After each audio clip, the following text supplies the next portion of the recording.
2 months pregnant ని మా ఆయన నన్ను హాస్పిటల్ తీసుకోలేకపోతున్నాడు. నా బాబు 18 నెలలు.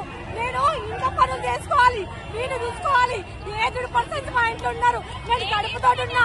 నన్ను ఎవరు హాస్పిటల్ తీసుకోవద్దని చెప్పండి సార్. మీరు స్కానింగ్లకి ఎవరు తీసుకోవాలి, నేను ఎవరు చూసుకోవాలి? మా అత్త మావయ్య ఏజ్డ్ వాళ్ళు 2 months ప్రెగ్నెంట్. నా రిపోర్ట్ చూపించాలా? స్కానింగ్ నేను ఒక్కదాన్ని పోవాలి. 18 నెలల బాబున్నాడు. ఇప్పుడు 2 months ప్రెగ్నెంట్. మా అత్త మావయ్య ఏజ్డ్ వాళ్ళు ఎవరు లేదు తోలుకోపోనికే. అంత దూరం నుంచి ఎందుకు వచ్చా? ప్రెగ్నెంట్ ఉన్నా కూడా మా బాధలు ఎవరు చూడాలి సార్? అసలు ఇంకా సరుకులు తెచ్చేటోడు ఉండడు, ఎమర్జెన్సీకి తోలుకుపోయేటోడు లేడు, ఆ సామాన్లు తెచ్చేటోడు చెయ్యండి సార్. ఈ బతకడానికన్నా చచ్చిపోవడం బెటర్ మాకు. వాళ్ళని చేసుకుని ఏం బాధపడుతున్నాం, మేము ఏం సుఖపడుతున్నామని మేము ఎందుకు వాళ్ళతో చేసుకుని ఇంటికి. ఇప్పుడు నేను ప్రెగ్నెంట్ ఉన్నా, బాబున్నాడు.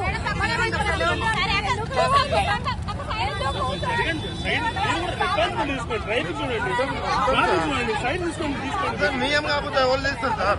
వాళ్ళ ప్రాబ్లం తీసేదే మియం. అర్థమైందా?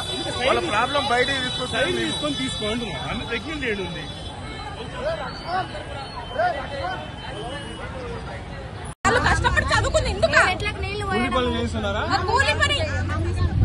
వాళ్ళ పై అధికారులకు వాళ్ళకు లంచం ఇవ్వాలంట, వాళ్ళకు మందు తాగించాలంట, ఇంటికి రావాలంట. ఇవ్వరు.